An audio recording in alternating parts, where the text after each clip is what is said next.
so it is March 16, 2015, and I'm here with Dr. Shirley Hanshaw, and it's Judy Ridner, and we're in Shirley's home in Starkville. Okay, so usually the way we start these out is just ask you, we've already been chatting, so I know some of this, so you'll end up repeating yourself, and I'm sorry. That's fine. But usually just start by asking you some questions about your family's history, you and your family's history. When were you born? Okay. Where are you from? And can you tell me a little bit about your parents and their histories? Okay. Actually, I was born in Starkville, Mississippi, in Oktibbeha County, which is outside the city limits, but literally right across the road from Mississippi State University. Born on February 15, 1948.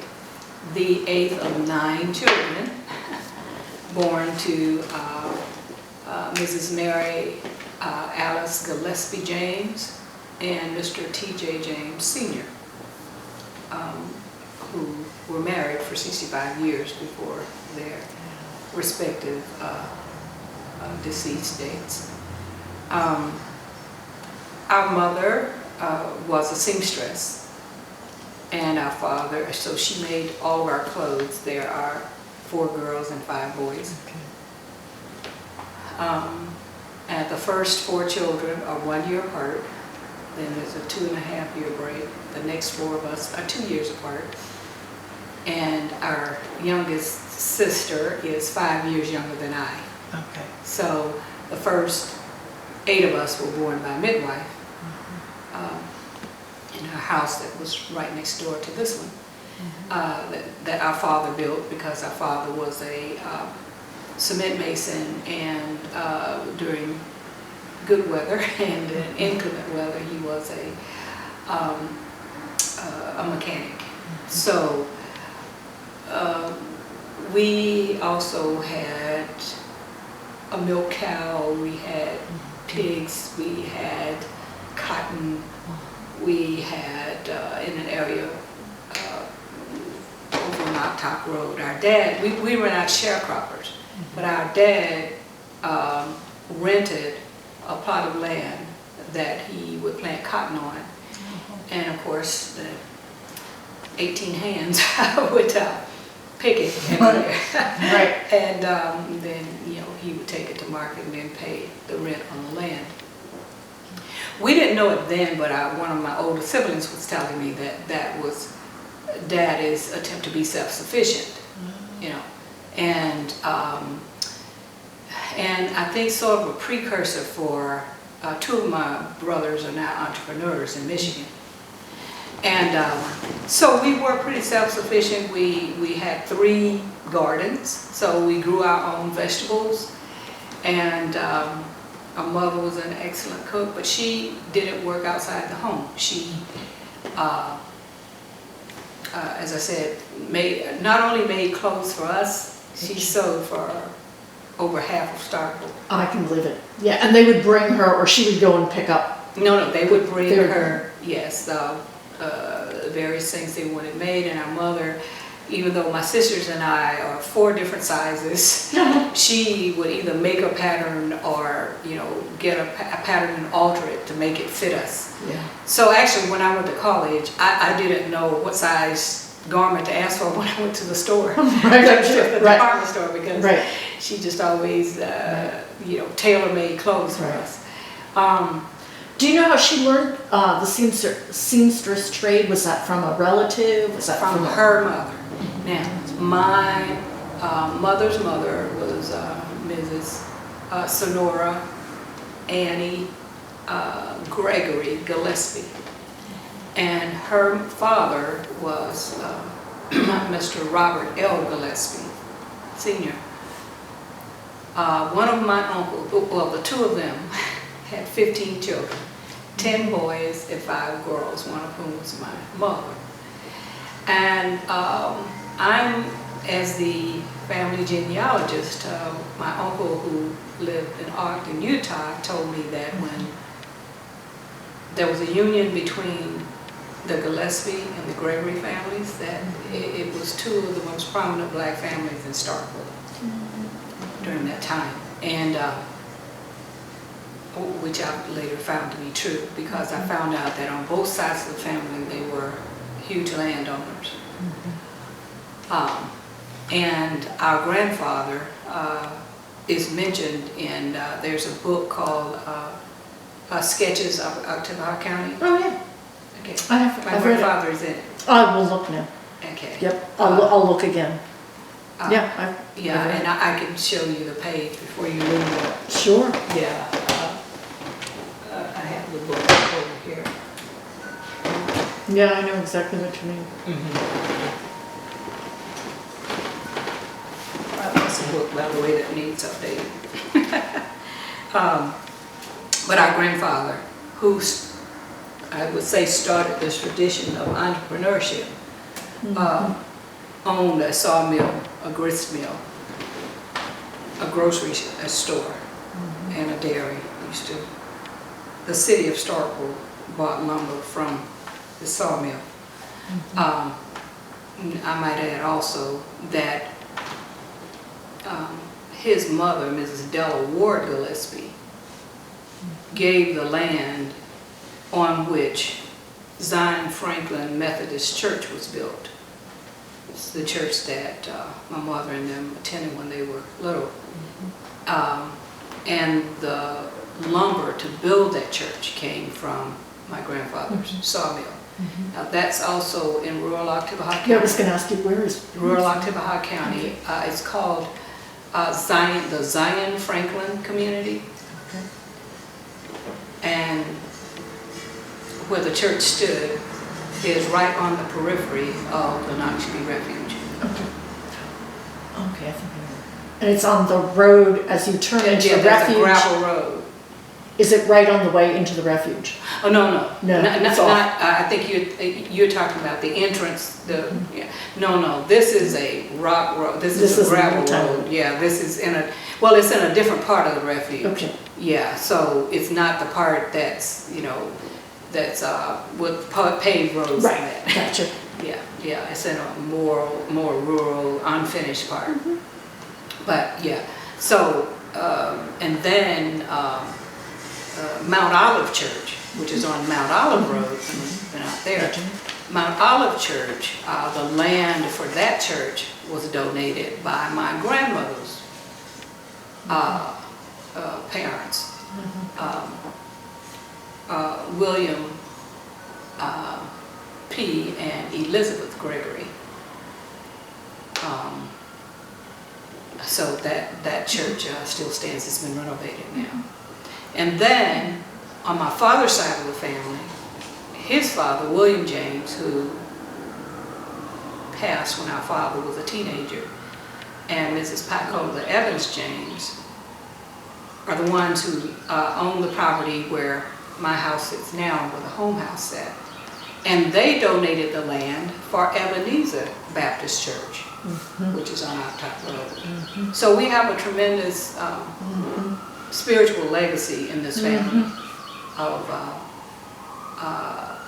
our ancestors having donated the land and in some cases the lumber for churches to be built.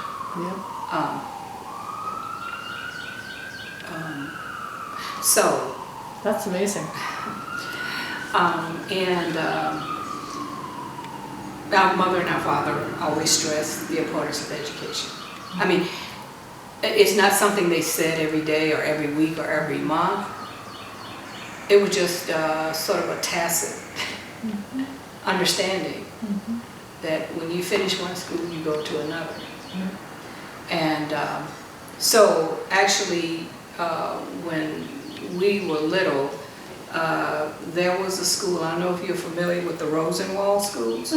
I've heard, but I'm not sure where it was. There was one in Starkville, but I'm Yes. not sure where it was. Yeah, well, there are actually two.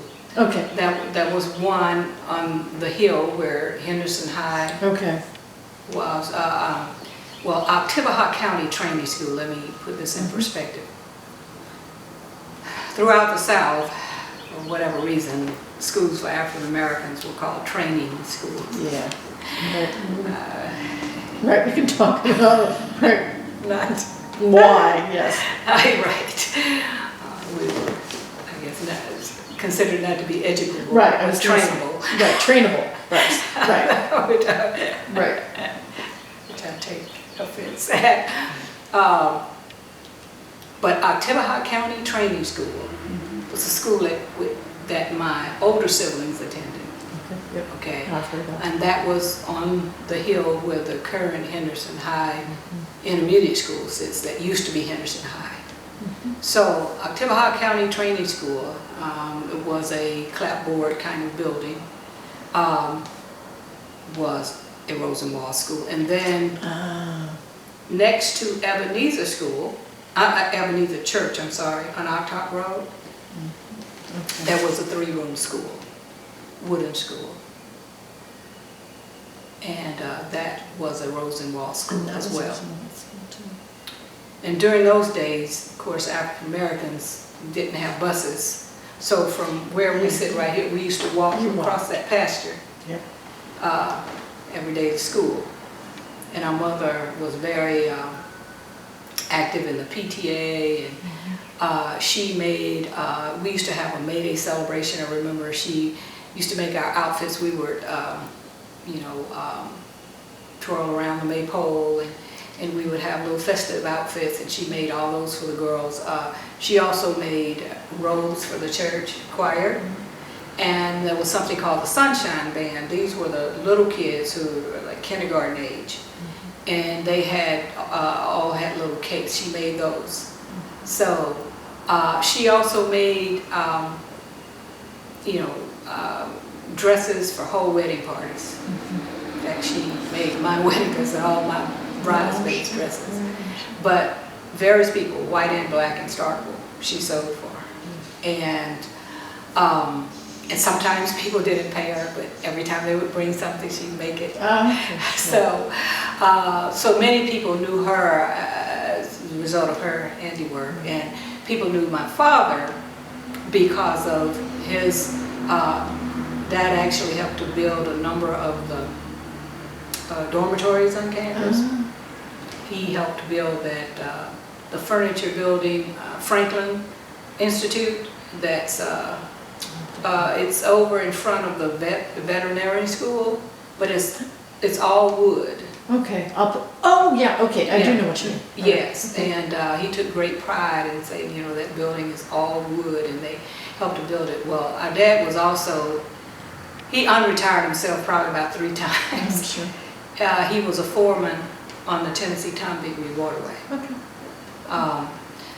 So they were very talented. We were, all of us children were the first generation to go to college, but our parents were very talented and resourceful. And there used to be in West Point a school called MI.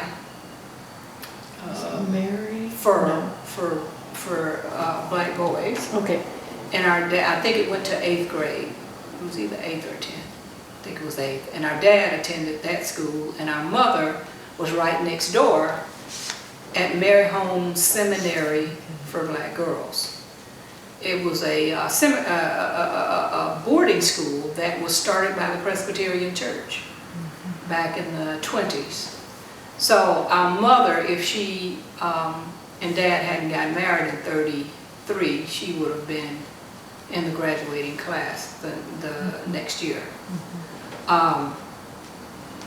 But in actually my mother and Aunt Della, sister who was about a year older than she, they were both in boarding school there.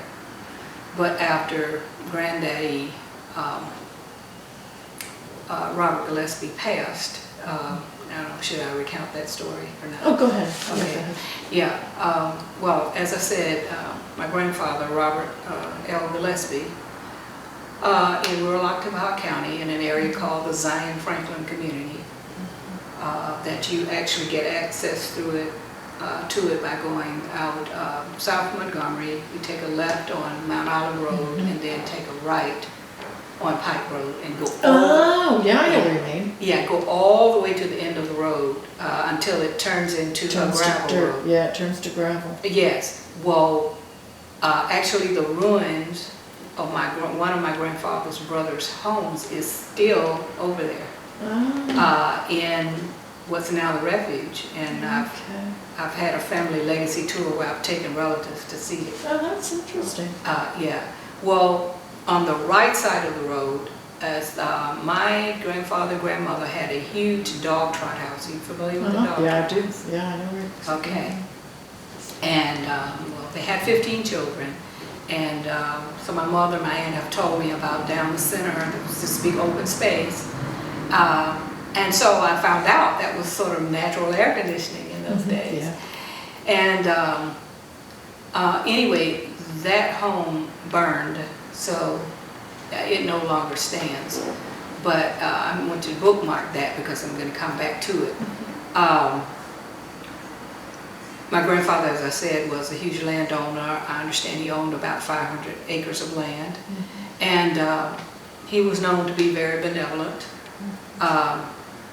You know, the early 1900s for blacks as well as whites who were coming through this area, moving, you know, to areas in the Midwest, and everybody just said north, Right. you know, anything past the South, Right. and would often give them, you know, provisions out of his store, sometimes meal and flour, but, you know, tackle for horses, and, you know, there was a dry goods store as well as a grocery store. And sort of all purpose. And so there was a white landowner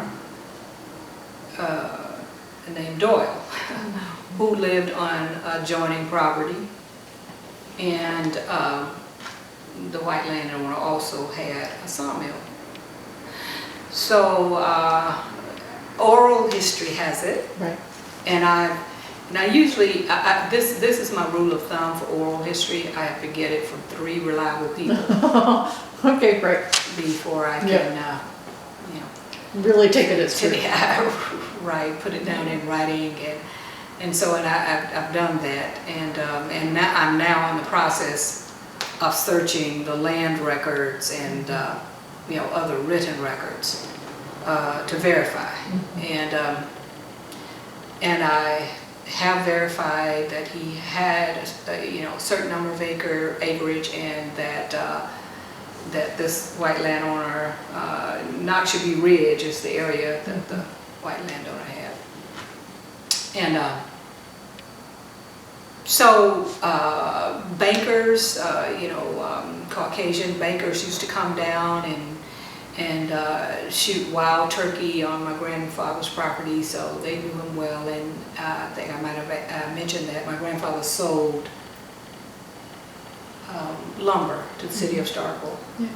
And well, one day the white landowner who had lost his sawmill went to the bank to get a loan, and he was told he needed a cosigner. So he asked my grandfather to co-sign with him. The bank required that my grandfather put up several acres of his land as collateral. The white landowner defaulted, so my grandfather then, that was in 1932, the bank confiscated over 400 acres of my grandfather's land. Grandfather, that was 1932, and 1933 he was deceased. That's so sad. So our grandmother was left with the 15 children, 3 of whom I believe had, the boys, older boys, had moved to Toledo, Ohio. And so they convinced her, you know, she couldn't farm the rest of it herself. And also that was the year that our mother and our father got married, 1933. Because grandmother couldn't afford to send both she and Aunt Della to boarding school anymore. And so the older boys, my uncles, suggested to our grandmother that she sell the remaining land. And she did, and bought a duplex in Toledo. And so that house became the sort of the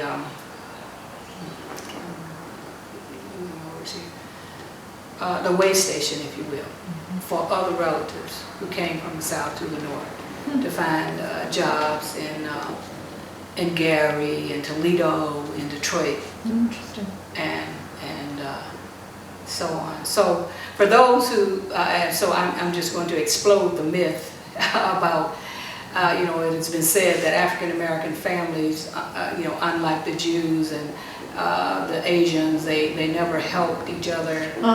That's the biggest lie that's ever been told. Oh yeah, I'm sure. Because our family was not the only one, black family, who did that, who went, to points in the Midwest or to the East or even to the West and established themselves, and then, helped to find jobs for relatives, and gave them a place to stay. Absolutely. So then, our grandmother is buried in Toledo. Our grandfather is buried out she sold the land to a white landowner. And at that time, there wasn't a cemetery, so actually his grave site is over in that person's pasture. But my father had a fence erected around it. Oh, that's good, yeah. So that when we have our reunions here, we all go and pay homage there. But our reunions actually started 53 years ago in Toledo on Memorial Day weekend, where our grandmother is buried.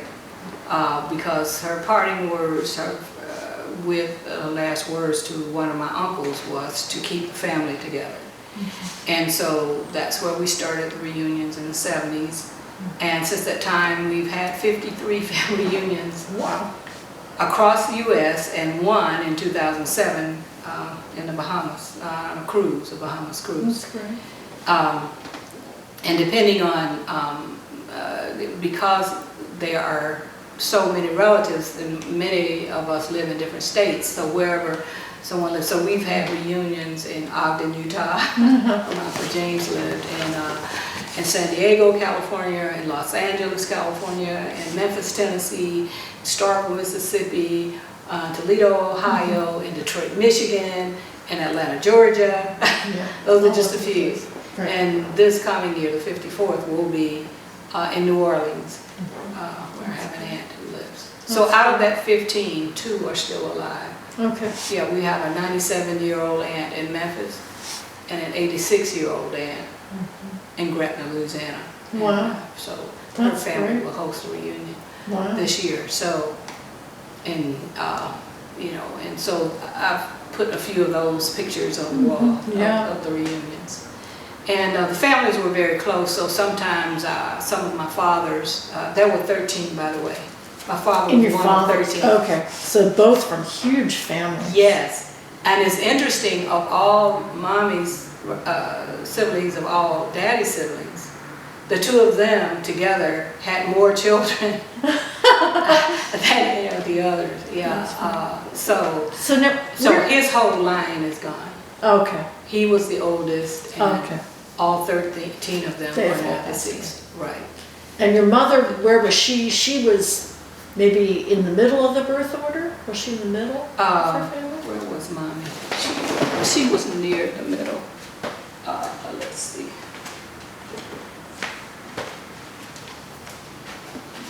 She was 1, 2, 3, 4, 5, 6.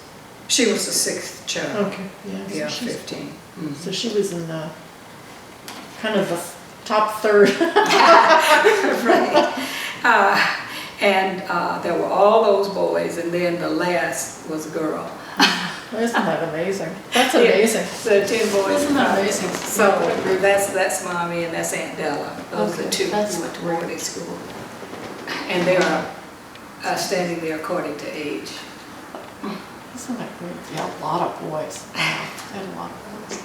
And now, where were you in the birth order? You're towards the end, aren't you? I'm the 8th of 9. Okay. Well, I'll give you a little African American saying here. I'm the knee baby. I don't know if there's African American Southern or just African American, Yeah, but it's certainly Southern. Yeah, the knee baby. So you had a suckling baby, and then the other baby. So it's one sibling younger than I. That's funny. No, I hadn't heard that before. Maybe it's it might be a Southern thing. A baby. So, I don't think I heard it when I was on the I other was gonna side. say, I haven't heard it. Yeah, I was gonna say, I haven't heard it in the North, but When I was living in Delaware and Pennsylvania, I never heard it, so I think. so you were the knee Yeah. baby. And there was one more, and then that was it. Yes, yes, and she, our youngest sibling, was the only one born in a hospital. Oh, that's right. And there's an The interesting last. story there, because the Dr. Longest, who the health center is named for, right. Okay. His home is over across from the president's home. Okay. On Morrow Road. All right. And our mother was in labor distress. I think she was almost 40 when my youngest sister was born. And she was in labor distress. And so my oldest sister and brother ran over to his house and said, "Our mom's sick." You know, they didn't know anything about childbirth, whatever. Right. And he came over and he admitted her to the hospital. And, you know, in that time, you know, the hospitals were segregated. And so that's how our youngest sister was born in the hospital. Interestingly, when I moved back to Starkville 40 years after I left, the Longest house was a faculty house. That's the house I stayed in. Oh, isn't that funny? So things come full circle. Yes. Isn't that weird? Well, that's bizarre. That's bizarre. Okay, I probably digressed here. Well, that's my mother's side of the family. My father's side of the family, Mr. William James, who was my father's father, who passed when Dad was a teenager. Actually, he used to train Tennessee Walker horses for Mississippi A&M College. And my grandmother on my father's side, Picola Evans James, was a wonderful cook, and she cooked at the Rosenwald School in the cafeteria. Oh, okay. For years, right? So, and then this is the land that my house is on now is a part of the James estate. My father's T.J. James. Okay. And that, I'm sorry, it came from his mother's side of the family, whose maiden name was Evans, so it's part of the Evans estate. She's Picola Evans James. Okay. And I found out from recent records that the land was sold to my great-grandparents by an African American. So I'm doing more research on that now. Who that person is and whatnot. Now, do you consider yourself part of the Blackjack neighborhood here? No, or no? no. You're So outside. we're just sort of, I guess, sort of suspended here. Now, the Blackjack community actually begins past the MAFES building, past that. Yeah. Actually, we grew up in an interesting situation here because our house, well, my parents' house that was there is now burned, and my uncle's house that was next door, and then my grandfather's house that later burned. We were here originally. Whites moved in around us, associated with the university. So we were my ancestors were the original landowners right here. And so in that regard, we're not in a neighborhood per se. Right. You were right. You were rural landowners. In effect. The university Yes. kind of came out to Yeah, you. right, because it was, it was just a college then, and it was small, and over time it expanded and bought surrounding properties, and then there was an influx of Caucasians from other places who moved in around us. And Right. That makes sense. Yeah. So that makes sense. So, but yeah, so we attended Ebenezer School, which was a Rosenwald school. And not just the one out on Octok. Right, well, the church is there now. Okay, right. Well, the school was right next door. It no longer stands. And so I went, my older siblings and I all went there until I was in 6th grade. It was a 3-room school. And I don't know if you know the significance of the rooms at this Rosenwald School. I don't know. Well, Rosenwald, of course, was CEO of Sears Roebuck in Chicago. Okay.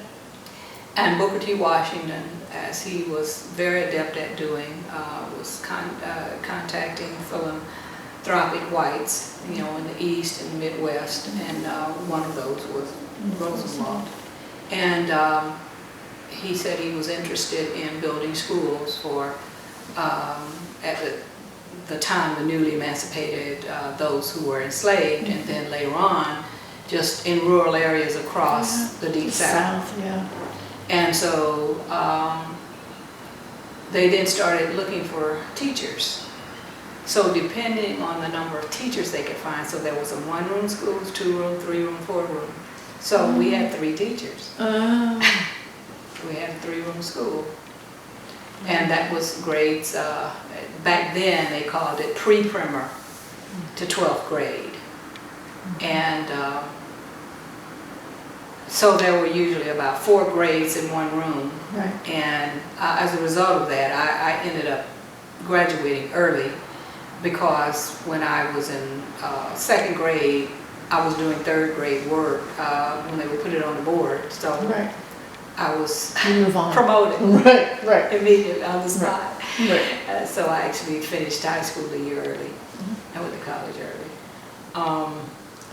Now, how did you decide? Now, when you went, so you went from the Rosenwald School, then did you go to Okay, Henderson but now- from there? Now you see, this is interesting how history repeats itself. All the school consolidation that's going on now, Yes, that has happened before. I knew. And it failed one time. Okay, let me tell you something. When I was in 6th grade at Ebenezer Rural School, and it's only since I've been grown and moved back and put some of this stuff in perspective that I see what was going on. You know, Brown v. Board had passed it before, but throughout the Mid-South, the Deep South, they were not in compliance. Yes.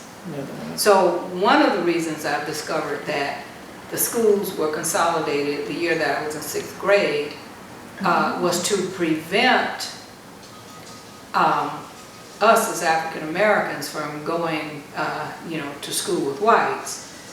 So I was bused from where we're sitting now out to up to Henderson High for 7th grade when they consolidated and closed the school, Ebenezer School. Then for 8th grade, I was bused out to what is now Emerson. That used to be called Beat 1 Elementary School. That's out Highway 25. Okay, so you're way out. Yeah, so we had to get up at dawn, and we didn't get back home till dusk because the bus had to take all these children. We were passing by 2 and 3 white high schools. Oh, so this consolidation I had not heard about. Oh, I it's heard happening only now. about the failed one in the, what would have been the late 70s or the early 80s. Oh no, yeah, so that was one that predated that one. Okay. And again, I mean, the original, the one back when I was in 6th grade, it was to prevent, it was just out and out non-compliance with Brown v. Board. Okay, so, so from 1st through 6th, I went to Ebenezer School, which was right next to the church. A lot of the Rosenwald schools were next door to churches, all of them were.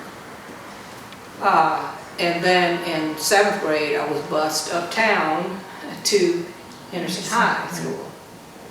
And bookmark Henderson High because I give you significance of the name. Okay, then 8th grade, I was bused out to Beat 1 Elementary School. it ended at 8th grade.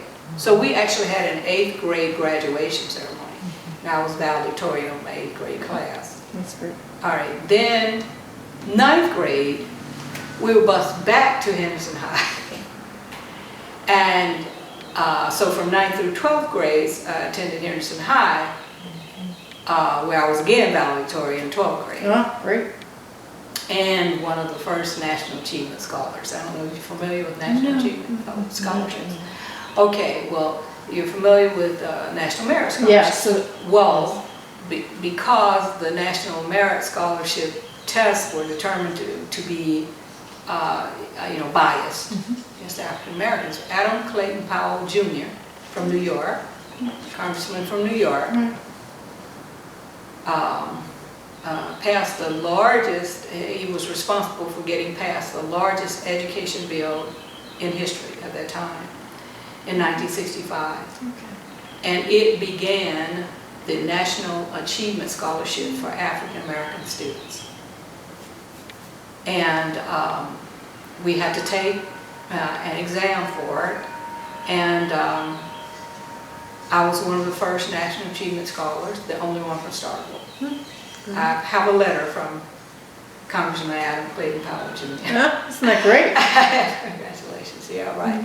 And so That's sweet. at that time, those scholarships paid all 4 years. Oh, wow. So being the 8th of 9 children, Right, and sometimes there were 3 of us, most of the time there were 3 of us in college at the same time. right. So it was a huge That's boon. like, yeah, a godsend, yeah. To my parents, and so, so that when the head of the NAACP in Starkville, I'm sure you've heard Dr. D.L. Connor. Oh, yes, a lot. Okay, Dr. Yes. Connor was the only black doctor, and he was president of the NAACP, Yes. wonderful man. He was also a friend of my parents. So he said, well, since Shirley is the valedictorian, she's the only National Achievement Scholar in Starkville, she should be one to desegregate Mississippi State. We've heard a rumor of this from other people. Oh, whoops. So I was gonna ask you about it actually. So you have brought it up without even me asking. Yes, and so it might not seem so now, but I was very introverted, very quiet, very shy. Just, I'd just sit in a corner and read a book. And so my parents felt that I would have been crushed in that environment.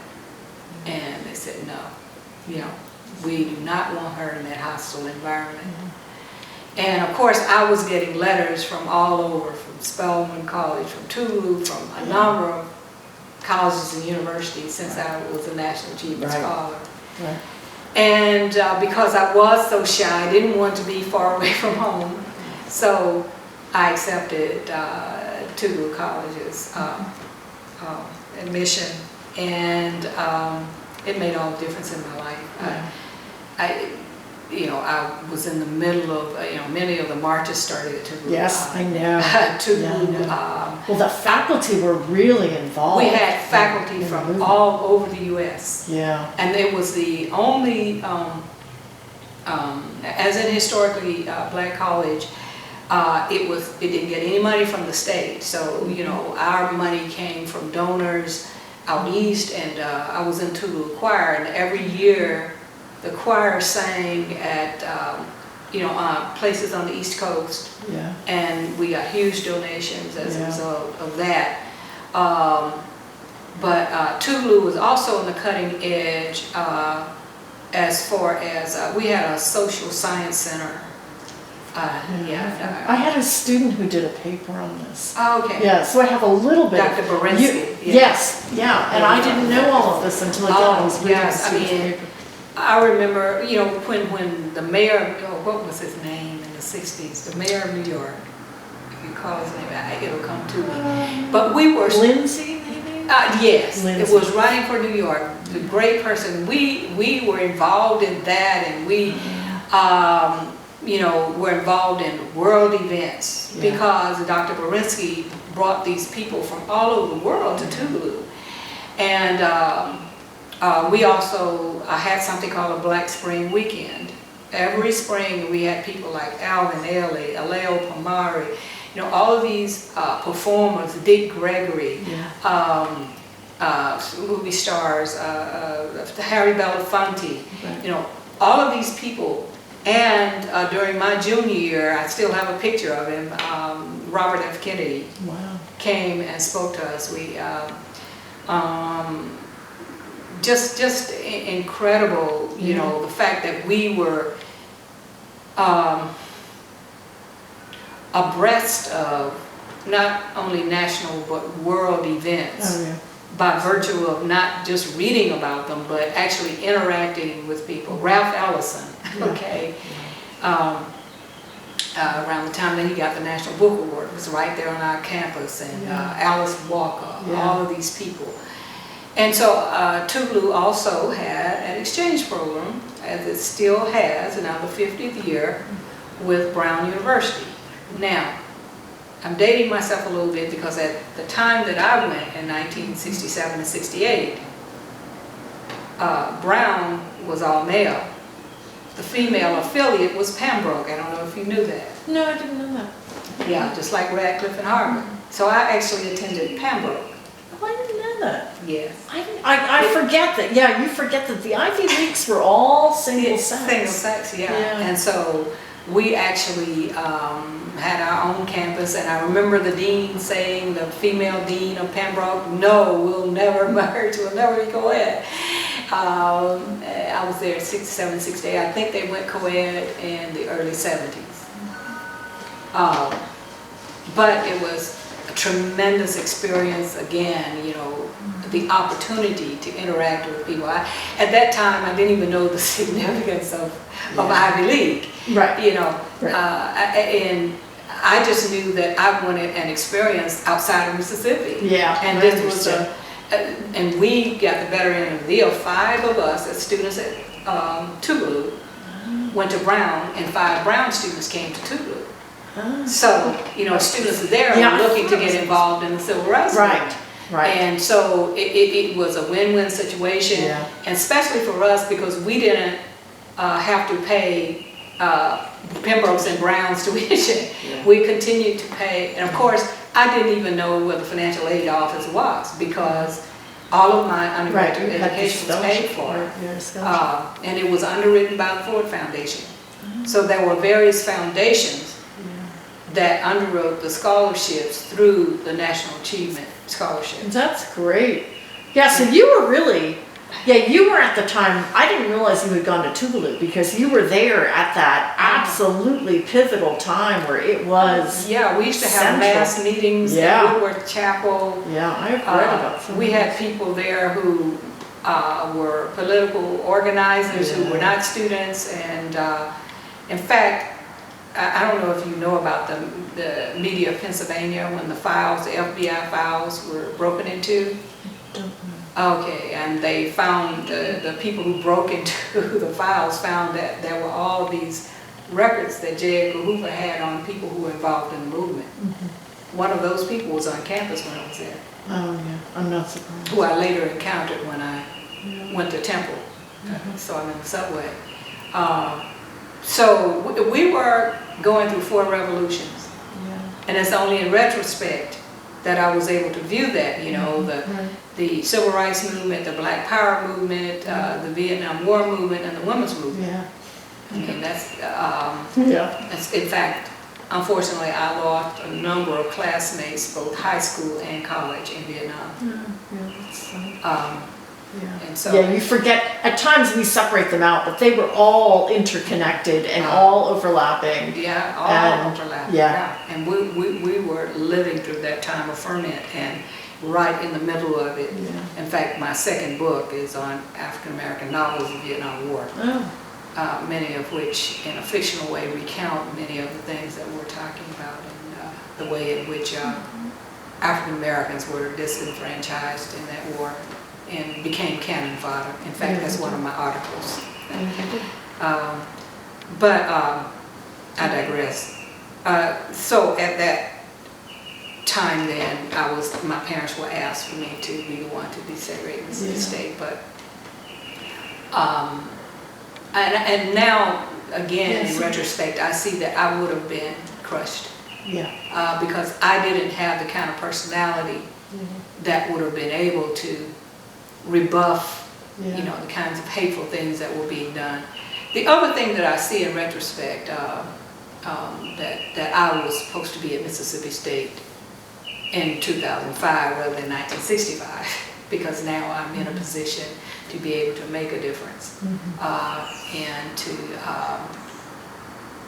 the other thing that I see is that my parents living right here on the periphery of the campus, there's no telling what would have happened to them. Yeah, because there was, one of the people we have interviewed, I forgot to mention him before, was Richard Holmes. We have Dr. Okay. Richard Holmes. And Who was 2 years ahead of me in high school. okay, Dr. Holmes. and he said that he didn't know it, but I know in the book, Douglas Connor's book, he talks about how a whole mob of people came to his house after after Richard started at school that summer and were yelling and screaming and all kinds of things. And Richard said that actually he never knew about it. He wasn't home that night, and his father clearly did not want to tell him. But yeah, that would be very.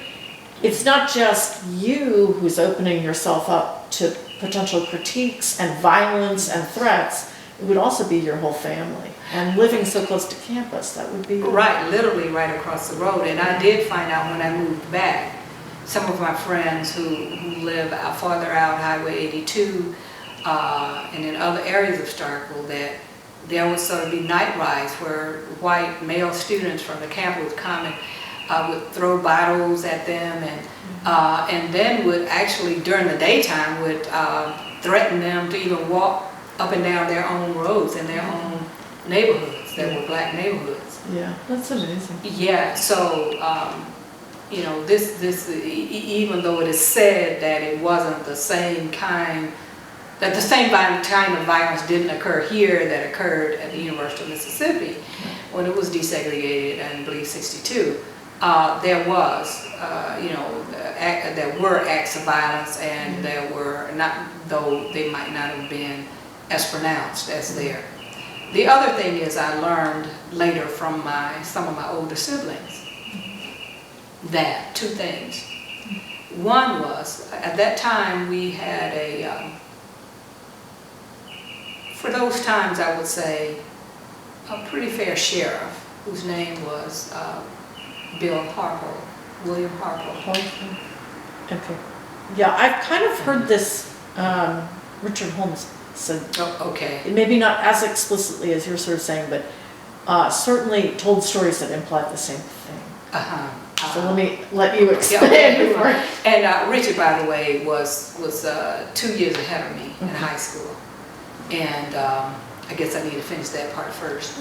And he went away to Wiley College in Texas. Yes. And he said he decided at some point he wanted to, as far as I remember, that he wanted to be in a pre-med curriculum that school didn't have. And so he came back home the summer of 65, which is the time at which I was trying to decide where I was going to go. But neither of us knew this at the time. It's only after I moved back here and I've had a chance to talk to him that I found this out. And he said that he he said, I need to go to summer school. And he said, why not go here? And that's actually when he started here, I think, and Yes, just he remained here. He did. Yeah. So, because at that time I was, I had already left Starkville. Well, right after I graduated from high school, I worked in the first Head Start in Mississippi, and here in Starkville, to make some money before going to college for about 2 months. Well, I won't say the first one in Mississippi. I know it was the first one in Starkville, the first Head Start. Might have been.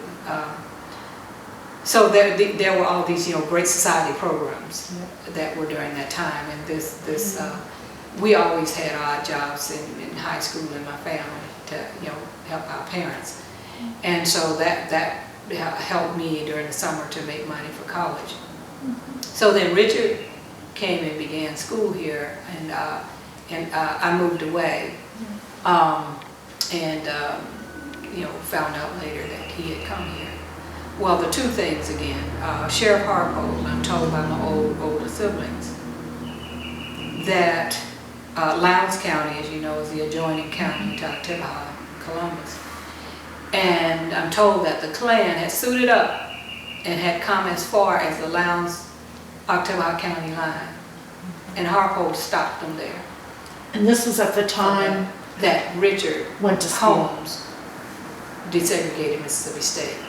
Now, I don't know whether it was, you know, that summer or I don't know the exact date. So that's what so that's a part of the oral history. Tradition, yeah. And the other event, it can probably be verified in written history. Another one of my older siblings told me that Johnson, who you know, Kennedy, John Kennedy had been killed by that time. And that Lyndon Johnson told I don't know what the two senators from Mississippi or the representatives from here, that Mississippi State had better get it right. That if they wanted to continue to get federal funding, they better not have the same kind of bloodbath that occurred at University of Mississippi. Well, that's interesting. I haven't heard that before, but that is something that you could try. That's something you could find. Yeah. So, I would believe it. So perhaps in some of the archives, or which ones I don't know, but or Johnson's papers. Johnson's papers, yeah. Because I understand that that he had to enforce the point 2 or 3 times. Yeah. So it wasn't coincidental that things were not as violent as they were in Oxford. Yeah. But there was nevertheless, this did not go without a hitch here. That's my sense. Mm-hmm. So do you have any sense of guilt of not being the one who did this? Guilt? Are you kidding me? No. Oh, I mean, knowing my personality, you know, if I were the person then that I am now, oh gosh, I'd probably be chomping at the bit to do it. But oh no, I was so shy. You know, if you dropped a pin on the floor, I'd jump. So I know now that my whole worldview would have been changed, and Tougaloo actually helped me develop as an African American in American society. So I benefited so much more by going to Tougaloo at that time in my development, you know, not just intellectually, but my own personal development. It was the best thing in the world for me.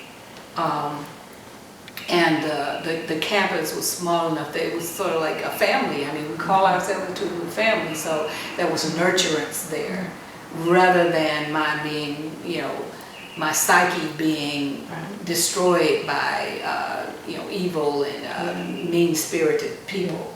So, and then Tougaloo gave me the opportunity, so many opportunities. I was a part of the exchange program, 67, 68 with Brown, Pembroke/Brown. And then during the summer of 68, there was a program called the ISSP, the Intensive Summer Studies Program. And it allowed African Americans from historically black colleges in the Deep South to go to Ivy League schools and to Big Ten schools. We could select which one. We were juniors, so there were 20 of us chosen from Mississippi, Alabama, Georgia, all across the Deep South, 20 of us chosen to go. So my husband went to Harvard, and I went to University of Michigan for this summer program. All of our expenses were paid, and as juniors, we took courses with graduate students. Wow. It was a pre-graduate school program to give us an idea of what graduate school was like. And of course, you know, I was going to go anyway because, as I told you, our parents always more education. When you finish one school, you go to another one. But it just sort of sealed the deal because I took 2 courses. Now when I went to Brown, I took 4. And those were on my transcript. This is something else I didn't realize except in retrospect. So I had those 4 courses from Brown. I think I took sociology, French. I can never forget the French course because we had to walk every day. We had to totally speak French. You couldn't enter the classroom and you couldn't leave until you were speaking French. So that put me in good stead when I went to Paris in 2010. Right, that's good. I was able to get around Paris. And I took 2 English courses. So that was 4 courses there. And then when I went to University of Michigan in the summer of '68, I took 2 English courses with graduate students. So when I graduated from Toulouse and applied for graduate schools, and I got accepted to a number because I was a Woodrow Wilson Fellow, Toulouse, so I didn't have to pay for my graduate education. Yeah, wow. And I had on my transcript, in addition to courses from Toulouse, from a Big Ten and an Ivy League school. Right, see? So, you know. A lot of advantages. Right, and I didn't at the time realize the import of it. Yeah. So, anyway, those, you know, kinds of experiences provided me the opportunity to move beyond Mississippi and then to later in life decide to move back. Right, make a choice about it. Right, Yeah. and which is something I'm constantly trying to get my students to move, to go beyond Mississippi. Well, I'm not a Mississippian, but I often am sort of say, you need to, So while you're still young. Right, and go off experience, and I felt this way about every place. Go off and experience someplace else. Right. If you want to come back later, you can, right. but you make a choice to do it. Exactly, Yeah. exactly. Know what else is out there. There's kids grow up here, they go to Mississippi, they go to school here, go to Mississippi State here, and then get a job here. I know. So, I know. Anyway, I'm still working on that. Yeah, we all are. Yeah, we all are. So the opportunity, and you know, and that's one of the things that many of those bills, civil rights bills, voting rights bills, all of those bills that were passed, and mainly the civil rights bill, was to provide for African Americans the opportunity. Because once the opportunity is there, there's no stopping. Right. You know, and that's one thing about the all-black schools. Yeah. We had substandard buildings.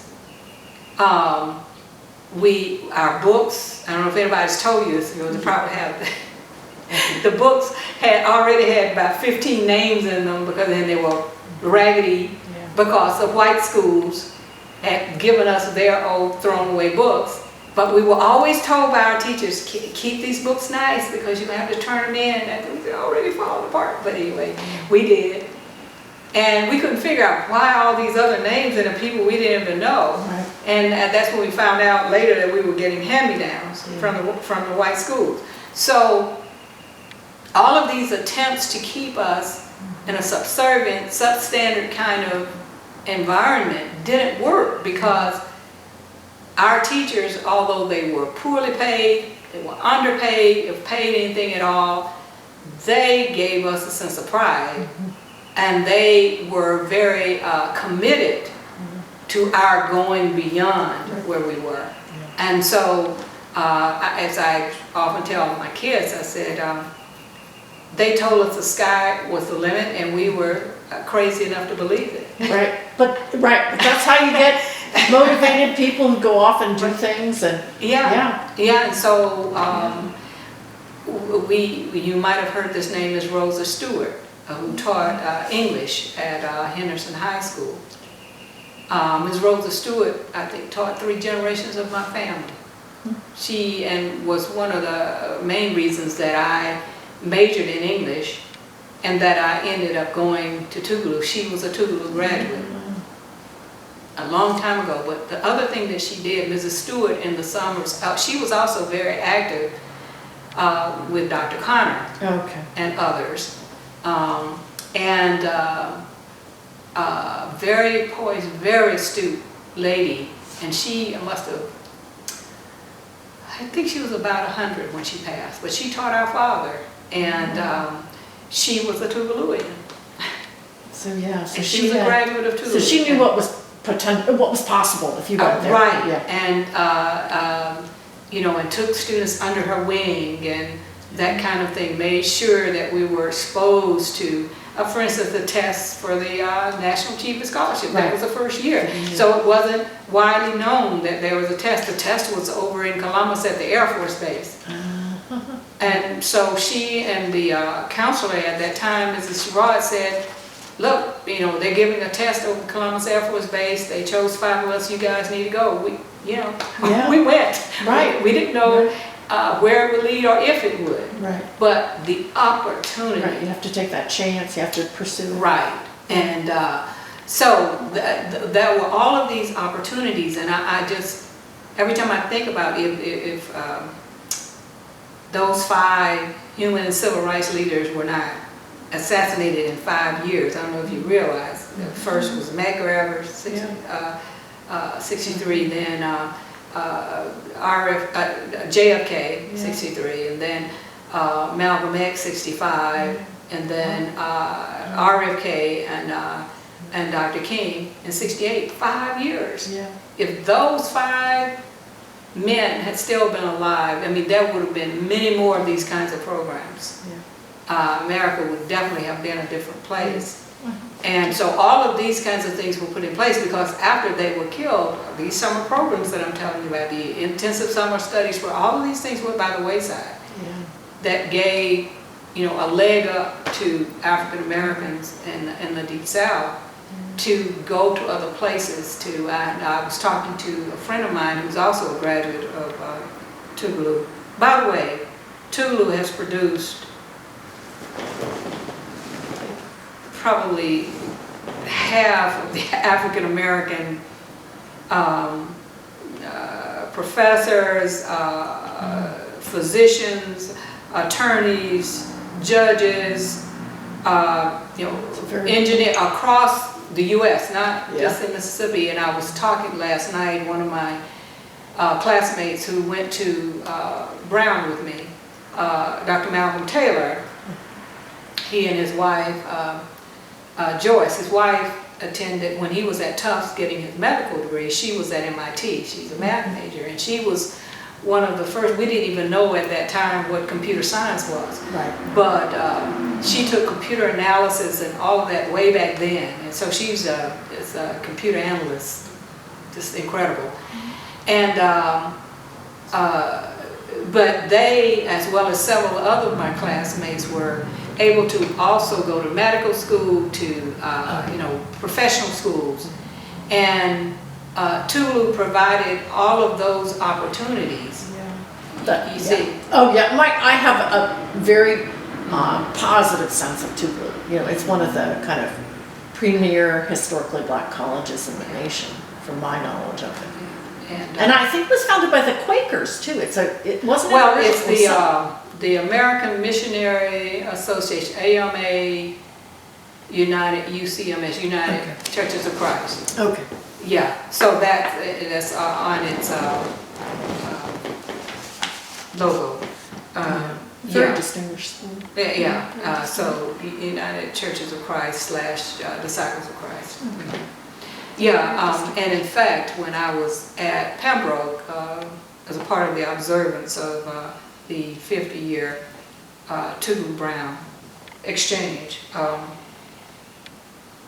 it dates back to the Amistad mutiny. That the first chaplain at Brown, Charlie, oh gosh, I don't think of his name, but he was one of the people who came south in 1964 and met with the president of Tougaloo to start the Brown Tougaloo Exchange. But Charlie Baldwin and his son, he's now deceased, his son was there to receive an award on his behalf. Charlie Baldwin, his ancestors were members of the United Church of Christ and Disciples of Christ. And so, and those are the people who go back to the Amistad meeting. Okay. Well, having that kind of family heritage, because those were the people who aided in the defense of CK, you know, when he was tried in the courts. And so Charlie Baldwin, being of that family heritage, when all the ferment was going on at Tulu, he decided to come south and to Tulu and help to set up this exchange. No, I didn't know that. Yeah, I didn't know the history of how it got started. I knew that there was an exchange. Yeah, he met with the then president, Dr. Owens, because Dr. Owens was, well, we always claimed him, my class did, because he came in the same time as we did. Prior to that, the presidents of Tulu had been white. And so the thing about Tulu is that because it's autonomous in the state, it took no federal funds from the state of Mississippi. And prior to Dr. Owens, who was the Georgia Owens, who was the first black president, the presidents were white, and many of the philanthropists were whites out east, who sent money in and who sometimes voluntarily came and taught. I'll never forget the person who taught me biological sciences was one of the people, you know, Watson and Crick, who developed the DNA and the RNA helix. Yeah. So taught us biology. So, I mean, yeah, and for a time I thought about majoring in medicine. But I enjoy it better. You like literature? I enjoy being out on the, we used to have class out on the lawn outside. I understand. So I didn't start majoring in English till my junior year, actually, because I always enjoyed taking math and biology and geology. But anyway, that's a side story. But the 65 was a pivotal year in a number of ways. You know, in that I went to Tulu, and then Tulu opened up all these other opportunities for me. Another route. And interestingly, our son, 30 years later, was a National Achievement Scholar, named National Achievement Scholar. But now, as I told you, that was a bill introduced in Congress. So in effect, Congress had control over the funding for those scholarships. Well, after, what was it, a spate of Republican presidents, what, for 3? Yeah, Nixon, Nixon, Ford, Reagan. Who else? Big Bush and Little Bush. Yeah. Well, during that spate of time for all those Republican presidents, gradually whittled away. Whittled away. Do you know how much our son got when he was named a National Achievement Scholar? Like $1,000 in the year 2000. He got $2,000.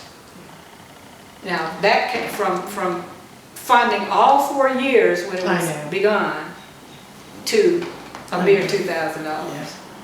So it's important. Well, he gets the honor, but it's not the same thing. You can't spend honor at the textbook store. Right. I was just going to say, but $2,000 in 2000 doesn't even get you through part of it. You know, it gets you a couple weeks worth of classes. Especially not in Morehouse. Our son did his undergraduate work at Morehouse in Atlanta. But not the same. Thank God he was also a presidential scholar. And he. Have you heard of the, what is it called? They administer it in the 6th grade to students, and then in the 7th grade. Is it like the PSAT? Well, the actual SAT and the ACT. If your student, when he or she is 6th grade, scores a 99th percentile on the Nelson-Denny, then the student is allowed to take the regular ACT and SAT, and our son made 23 on the ACT. Well, that's awesome. And so he was, oh gosh, there's an acronym, and so he went to Duke.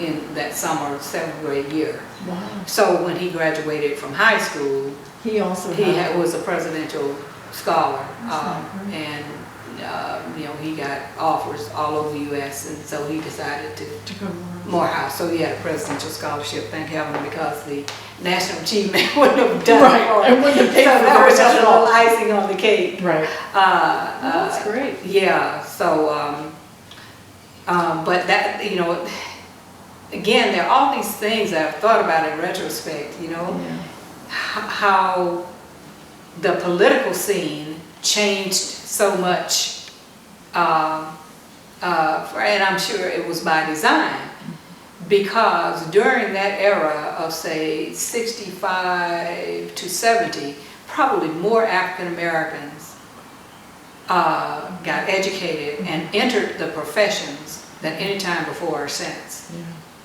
Because there were all of these opportunities made, and there were just minds waiting to take advantage of the opportunities. Yeah.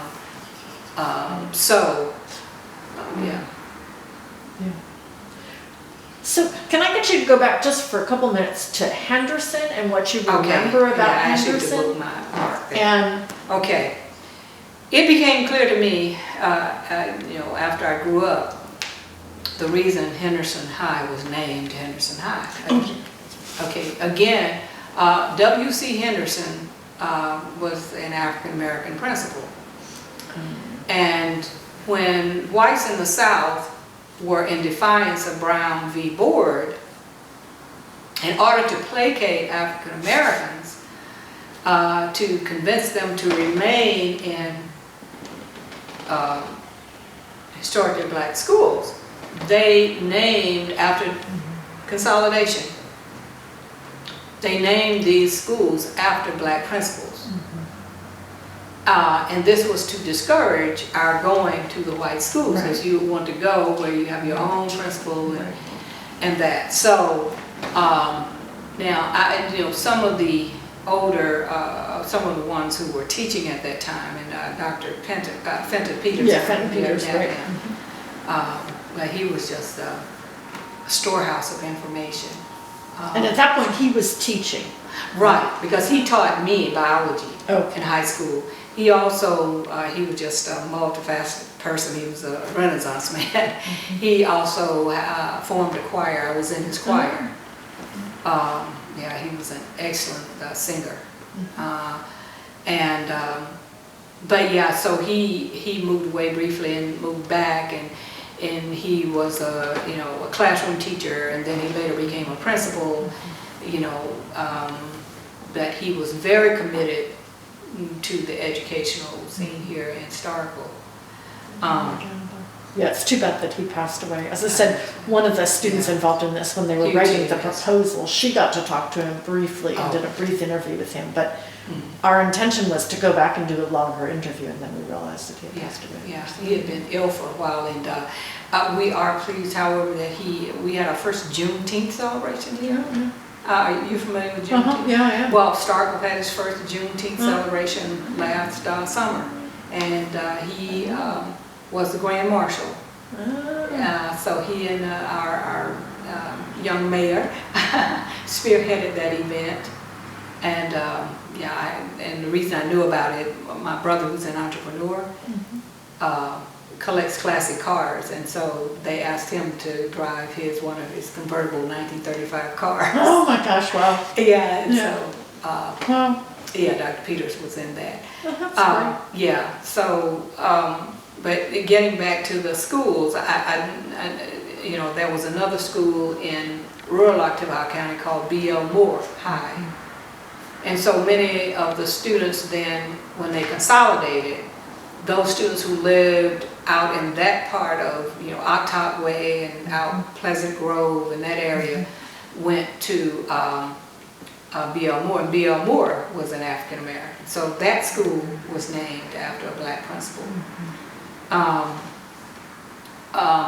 I don't know some of the other ones. I just know these two because these were some of the people who went to B.L. Moore were schooled with me and my siblings at Ebenezer, and we all went to the same church. Right.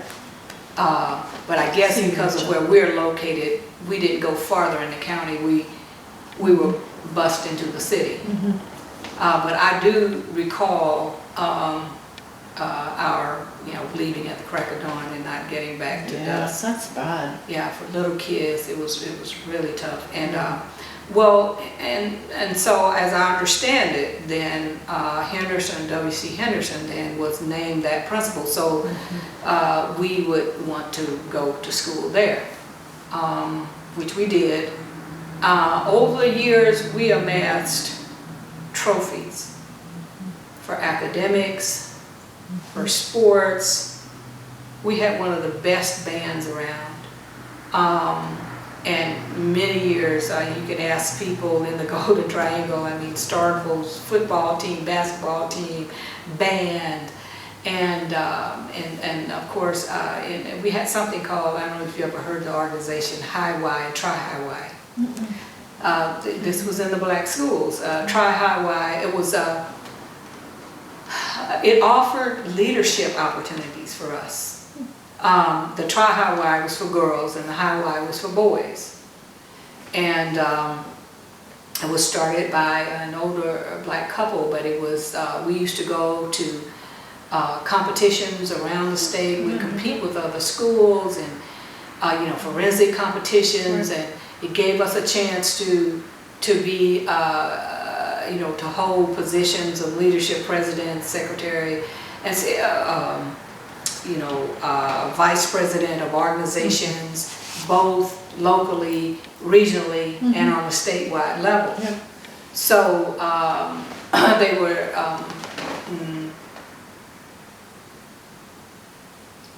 and once the schools were desegregated, of course that's no longer the case, because in many instances the students who hold the offices are Caucasian.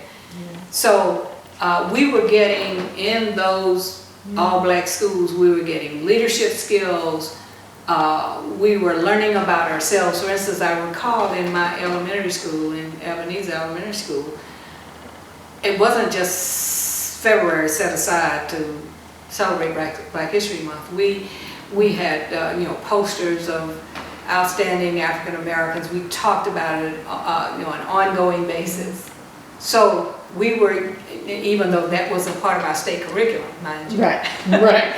But our teachers were apprising us of what we needed to know about our own history. Your own history, yeah. And so that also went by the wayside. Because it's about instilling some pride and exactly. And want, again, inspiring people to go forward and yes, that you don't have to accept what's been given you. Right. Yeah. So now I only found out after I returned to Mississippi in 2005. To Starkville in 2005. That when the schools were desegregated here, there was a huge backlash. And talk about violence. I consider this violence as well, as much as shooting a gun would be violence. That someone literally trashed our legacy. All of those trophies I told you. If you think about a wall that's twice as long as this wall, with nothing but trophies, academic, then maybe 2 more walls with athletic and music trophies. We had one of the best bands around. They were literally thrown in the dumpster. And then all of our composite photos of the senior classes, those were also thrown in the dumpster. Wow, that's and I thought this was very symbolic. An African American owner of a funeral home, Robinson. It was Robinson Funeral Home. It's now Hairston. Robinson has since passed, and it has changed hands. But I can't remember his first name, but he basically dumpster dove and retrieved some of the composite photos. Some of them are huge. That were on the walls, I think they were up in special collections for a time. Sitting out. And they were sitting out for a while. I think last year when I had a class up there. That's because I had them out. That's what I've heard about you through that. That's how I had heard about you. Okay, yeah. Well, here's what happened. After the funeral home was bought by someone else and they took them down, They were actually for a time at the Octavia County Heritage Museum. I'm on the board of Friends of the Museum. Oh, yeah, I thought about trying to Which is how I met after all these years Dr. Long's daughter, who's also on the board. And I feel I've talked to her on the phone. I have talked to her on the phone. Yes, and so I was told by, well, there are two boards. There's Octavia County Historical Society. That's the overarching organization. Then we're the Friends of the Museum Board. So we're sort of the financial arm. You know, we have various events to raise money for the museum. And so I was told by the Historical Society that because of the size of the museum, they could not, and they have ongoing exhibitions, they could not continue to keep the photos there because they had other things to bring in, because I thought that was the perfect place for them to be. So at that time, did you know Maddie Sink? Yeah, who's Abraham? Yeah. An incredible person. I tell you the truth, she was such a godsend for me. In fact, she also helped me to find out quite a bit of the information about my family history. But she and I were working together to try to find a home for the photos. And also I wanted her to help me to find someone to restore them, but, you know, but the pictures are so fragile now. The decision was made to bring the photos from the museum to archives, and I worked with her and with the dean, and they agreed to house the photos there in a climate-controlled environment, and until we can find someone to restore them. So that's where they are now, and the dean has worked quite well with us to, you know, hold them there. Well, that's good. But yeah, because I tell you, they're a precious commodity, and my aim is to have them placed back on the walls of the building from which they were so unceremoniously taken down and trashed. Yeah, that would be nice. So that's what we're... that's the project that... Yes, in fact, I've written a letter to the current superintendent toward that end. Because I don't know if you know also about what happened to the teachers and to the buildings.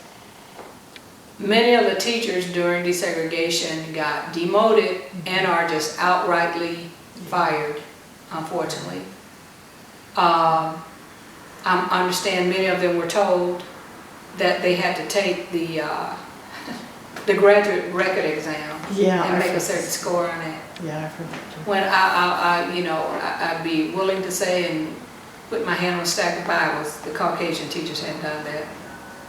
I mean, it was tantamount to the poll tax, okay, and the literacy test for voting. And I can say this because I've taught at three historically white institutions in this state. And I know some of the things that go on there. Oh, I'm sure. So some of those teachers, some were just, you know, just got fed up. They were, and moved to other states or to other cities rather than, you know, go through this humiliation. Some of them took the tests and passed, and, you know, remained in the system, or, you know, were placed. I know my French teacher, they told her that she had to teach English when she, I guess, I don't know, maybe they felt that, I don't know, it's just insane. And here, you know, French was her major. Right. Actually, English was her minor. But they took French away from her and made her teach English. Right. And I know, I still know Christmas carols in French from the time that she taught us. So she's good. Oh, she was excellent. Oh, she was excellent. Yes, she was. And she's now retired. I gave you her name. Yeah, you did, and I have it down. Yeah, she's an excellent person. Yeah, I was going to try. Sometime after I talked to you, I thought I would give her a call and see if she could talk to us. And she accorded me a wonderful honor. I don't know if you know, at the high school they have a Hall of the Famous. Oh, yeah, I do. I actually haven't been in high school, but I've heard. Yeah, well, when after I moved back here, there's a committee, I've forgotten the name of it, but I got a letter one day that, you know, I had been named to the Hall of the Famous. And I think every year they choose one African American and one Caucasian. And the Caucasian is now a professor of foreign languages at LSU. But we were inducted the same year, and I found out that it was Ms. Fleming who recommended to the committee that I be inducted. So, yeah, it was a wonderful honor, and I just have even before that, I mean, I had the highest respect for her. Yeah, she came here from the Delta, I think. But yeah, so there was an attempt to destroy our legacy. Yeah, which, as you said, it's a different form of violence. It may not be a physical violence enacted on a person, but it's still a violence directed at sort of a memory and a legacy. Exactly, and it's the whole notion that, okay, even though we're in defiance of Brown v. Board, you know, years later we're going to have to, you know, the powers that be, we're going to have to succumb and, you know, desegregate the schools, but we're going to make it a nightmare. Yeah, and leave a bad taste. Well, it was a nightmare, to tell you the truth, because every time I think about all those good teachers who were forced to leave here, or who were fired, or who were demoted. So not only were teachers demoted, the schools were demoted. Henderson High School is now. Yes. It was then. It was years later became Henderson Junior High. Now it's Henderson Intermediate. Okay. So the whole school was demoted. I mean, it's insane. So now, you know, I guess you can go back to your high school. I can't go back to my high school. Right. It's not there. Right. You see? Right. And so that's what I mean. So I was really pleased to know, and I guess Mr. Bartwell probably was a part of that original group maybe. I'm not sure, that started the OCTS HHS biennial.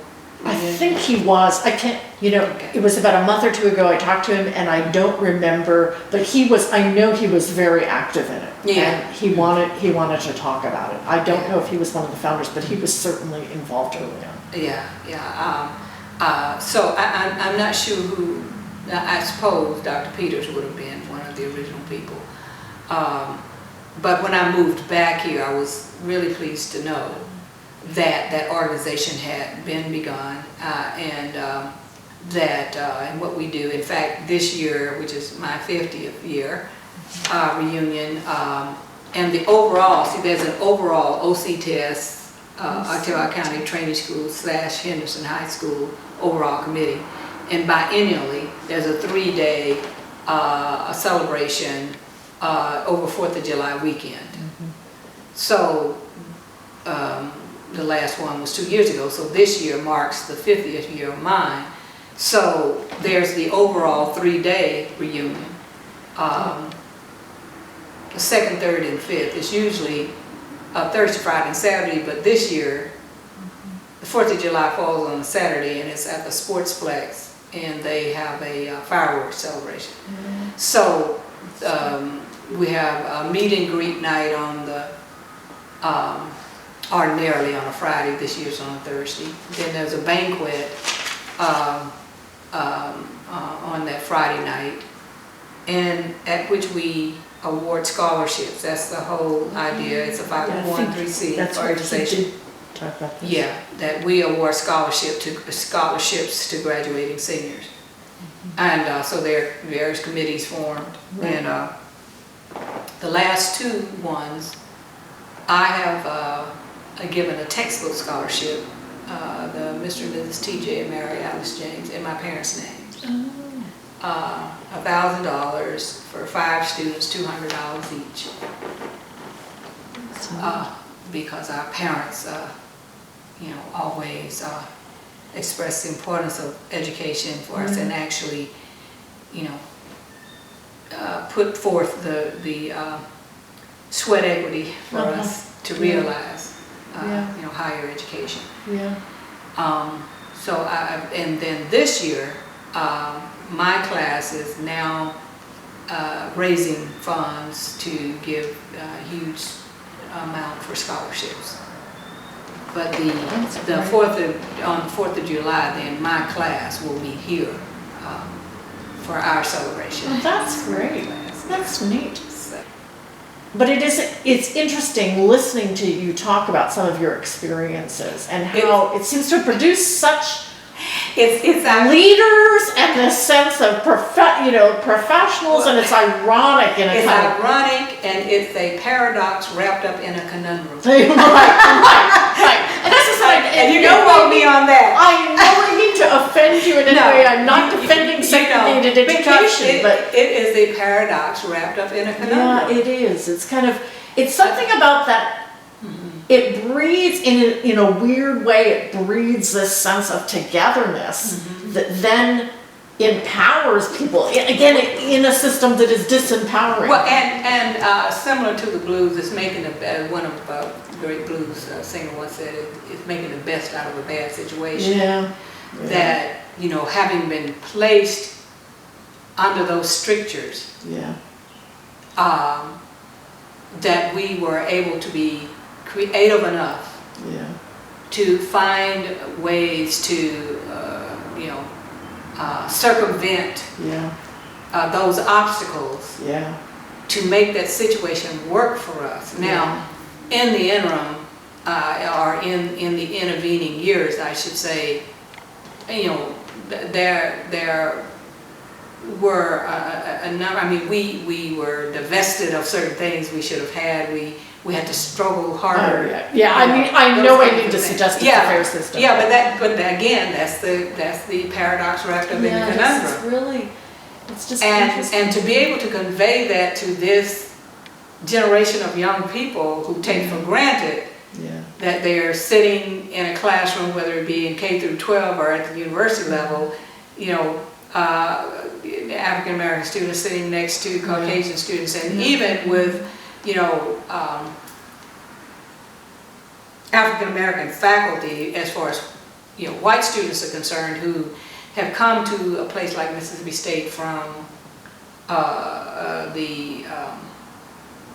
you've probably heard of the academies. Oh yeah, yes, we've heard That- that. Academies that were formed during that period, so that white students wouldn't, have to go to school into desegregated schools. And but I can usually tell in the classes that I teach, the students who graduated from those schools and their reactions to me and to my authority. Because many of them who come to Mississippi State never expected to see a person like me in a position of authority. Right. So what's it been like? I'm conscious of time. Okay, all right. And what's it been like coming I probably back? digressed 10 times. Oh, that's right. You're interesting to talk to because you have stories to tell, and you work back to sort of the moral of the story. What's it been like coming back to Mississippi? After being away for a long time, and what's changed? What hasn't changed? That's sort of a $29,000 question. Yeah. You have about 4 years? Not really, but we can come back and talk to you after. Yeah, that one would take a little bit more time. It's interesting. One can legislate certain laws or ways of doing things, but one cannot legislate attitudes. Hence what I was mentioning about, the reaction to African American faculty. And I've taught in all of them. I've taught at historically black schools, I've taught at historically white schools, so I'm in a position to make a comparison, believe me. And I guess I'll just say in some respects, some things have changed, in some respects, some things have not. It would just take a a tone, if you would, to extrapolate out those things that have changed for the best and for the worst. I mean, if you look at the various living patterns, for instance, I used to say to my children that the white-only signs are down, the literal white-only signs, but when you go in certain neighborhoods, in Starkville, you know, I've lived in several neighborhoods in the state as well as outside the state, and this is just not so true, only true since I've lived on both sides of the Mason-Dixon line as well. You know, even when I lived in Delaware and in Pennsylvania. Oh yeah. You know, heavily residentially segregated. Yeah, you know, so what gives the lie to a post-racial society that's bandying about now is that you can go anywhere in America and you are going to find these neighborhoods that are still lily white. You're going to find schools. You know, our daughter and husband live in Indianapolis. You know, she is a manager for regulatory and compliance for Dow AgriSciences. Her husband is Edward Jones, investment advisor. And they have their children in an Episcopal school because where they chose to live, the public schools there are just not up to par.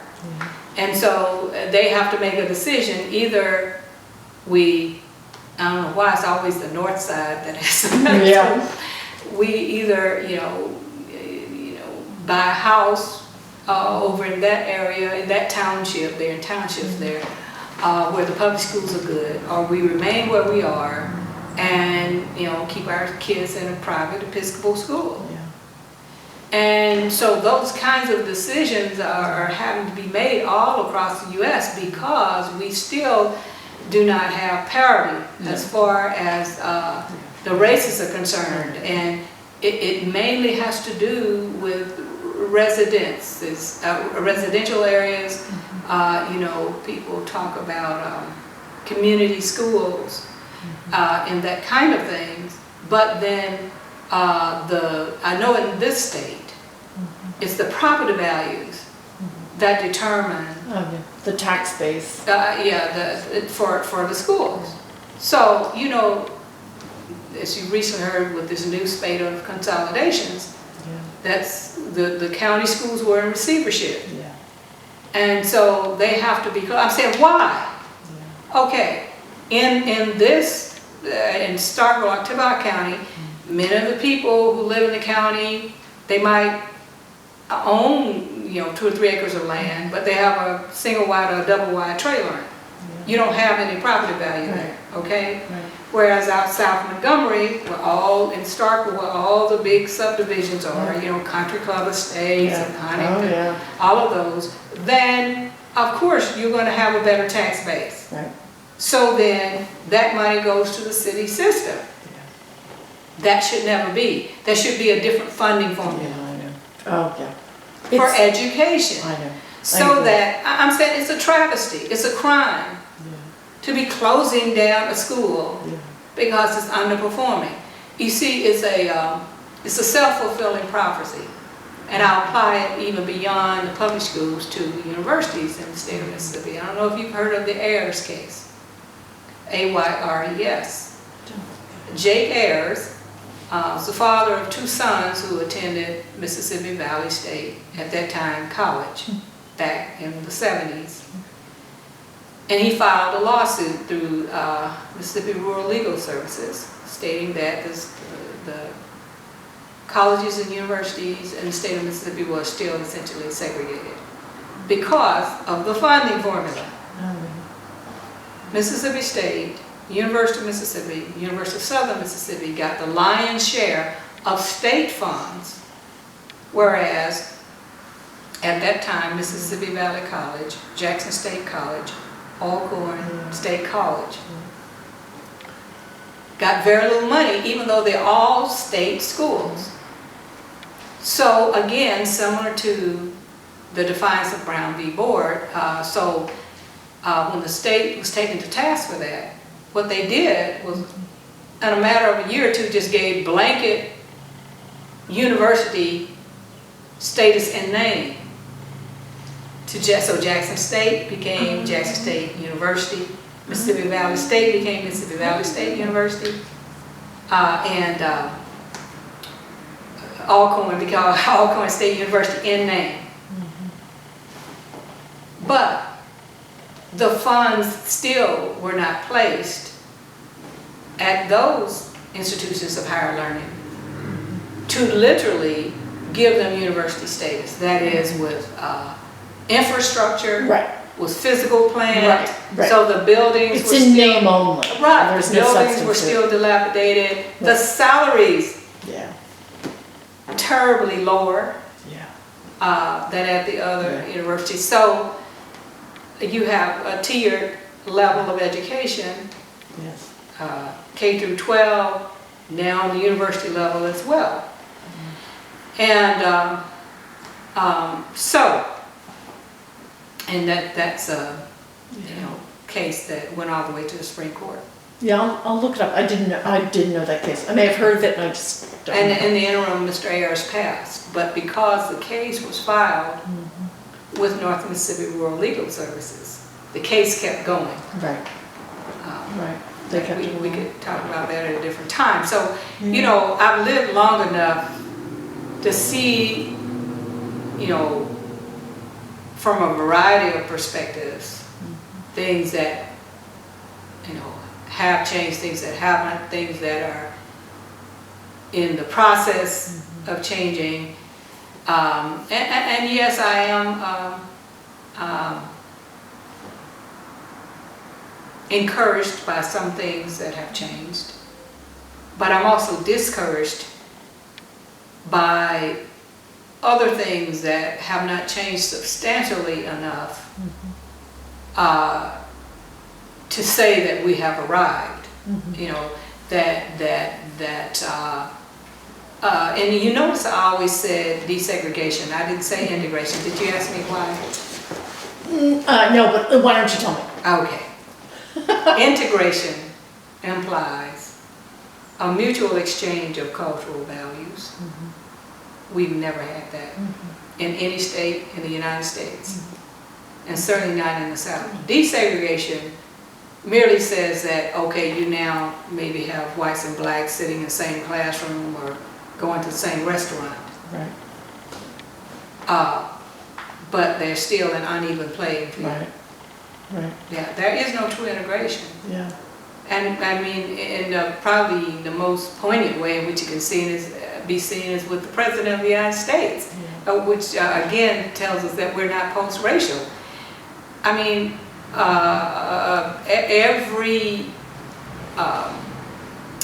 initiative that the President puts forward, not for African Americans, but for the whole U.S., it's always stamped underfoot by those who are mean-spirited, mainly Republicans. I'm just calling it the way it is. And then for the first time ever, I heard although I knew it already, a reporter say the other day, this is the first time ever that a political party in the U.S. has gone abroad, dealing with Iran in defiance of the President of the United States. And it's only because and the Constitution. Yes. I'm saying, this is absolutely incredible. It's bizarre. And it's only because President Obama is black. It's obvious. But talk about irony and about a paradox wrapped up in a conundrum. President Obama is half white. And I'm saying, okay, so it all goes back to the one-drop rule. Yes. Okay? So we're right back where we started, aren't we? Yeah. We're right back where we started. Yeah. So those are the kinds of things about which I'm not encouraged. Yeah. I would have to have a certain amount of optimism to. Yeah, I was going to say we should end on a high note. Your last quote I haven't done as one of my literary mentors did, Dr. W.B. Du Bois, who very prophetically said in 1903 that the problem of the 20th century, the problem of the color line, is a problem of the 21st, the 22nd, and 23rd century. He just divested himself of all citizenship in America and moved to Ghana, where he died. And when I was in Ghana, I went to his mausoleum. I also stood in the door of no return, which was... Yeah, very moving, I'm sure. Oh, yes. I was just, the suffering was palpable. I just cried uncontrollably. It's and for me, as an African American, to be in my 50s before I can go to my homeland, my motherland, and so many others have not been, and who are laboring under misinformation and those kinds of things for us to be in the 21st century and still not have the true historical record to be the historical record to be true as it should be. I don't know if you know that there were a number of scribes in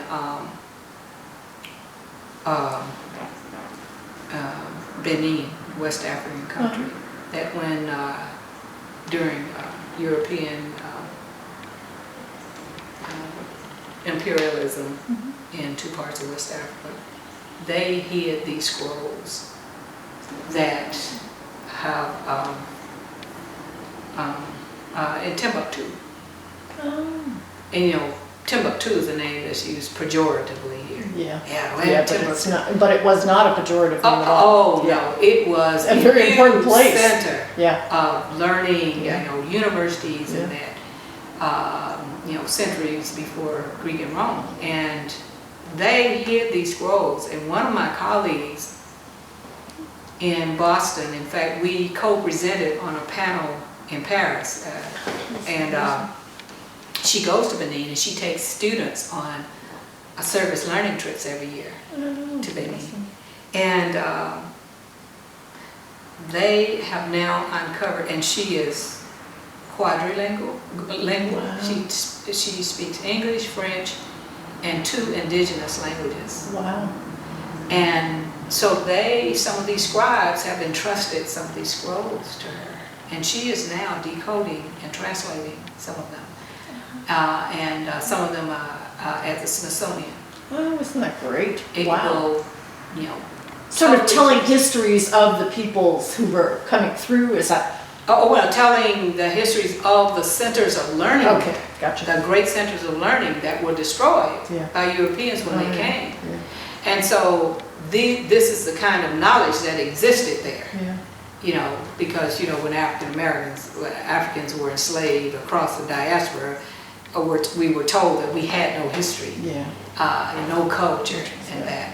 And of course, the 60s undid a lot of that. And but still, there's so much that has not been revealed, and they're very painstaking efforts, and people are using their own resources to uncover this information. But when I think about all of that, and people can relate to, I often tell my classes in African American literature, and I say, now this is not to diminish the importance of the Jewish Holocaust, but that was, I think, 45 years. Yeah. The African Holocaust, which my African brothers and sisters called the Me'afa. There, and how many Jews would you say were exterminated? I don't know, a lot. I'll just say a lot. Yeah. But not as many. Yeah. Over the years, almost 400 years, as Africans were snatched and spread across the diaspora, there were over 60 million and more. who perished Yeah. during the Middle Passage. Now, that's not all those who during enslavement perished. Right, right. It's really And quite hence- extraordinary. Yeah, so, you know, just tremendous proportions. But people, it doesn't register with people because you don't see pictures. You see pictures of the Jews, Right. emaciated Oh, and yeah. going to the gas ovens. Oh, and that. absolutely. But since we didn't have, you know, Right, there's no photographs. photographs, Right, there's no film. It doesn't, you know, Yeah. quite connect. People don't quite connect with it, but to endure all of that and then, you know, virtually, you know, barely 100 years out of enslavement. Yeah, it really is. You know, having a perspective on this, I think, helps people to better relate to what did happen and what African Americans in America and across the diaspora are capable of. Yeah. And the Kinsey collection. Oh yeah, which is this that's weekend. coming Yeah. weekend. Yeah. Yeah. Yeah. We're making one of the presentations Oh, awesome. in that after Mr. Kinsey comes. Because some of their artifacts include original books, you know, Phyllis Wheatley's original book of poems, Oh, and then Olaudah Equiano, or yeah, Mr. Gustavus Vassar, Yep. you know, who I've actually, taught it many times. yeah, who actually lived through, as you know, Yeah. through the Middle Passage. I mean, Yeah. oh gosh, well, I have found, and I now show in my classes, part of a film that was made in France. Walter Mosley, the writer, wrote the script, and Jimon Hanshaw, who played, Oh yeah, who played Cinque. Cinque, yes. he is the narrator, and it recounts the Middle Passage. Oh, so now what's this called for my own? Okay, the Middle Passage, Okay. and it was made for HBO. Okay. In fact, I have it on VHS. I've got it to get it transferred to Okay. I'll look it up. DVD. Yeah, because but it's incredible. I suggest that you show it to your history class. Yeah, I will. Yeah, I'll look for it. I'm always looking for good Yeah, things. because I don't know if you know that you know. Well, you do know that there was sort of there were these what you call them, shelves on which Africans were placed. Yeah, yeah. Oh, yeah. But the topmost shelf, they placed the females and the children for easy access. So the men were below, hearing their women being raped over and over, and the children. Yeah. Angela Davis actually wrote about that. Oh, She wrote extensively about that. I haven't One read of my that. heroines.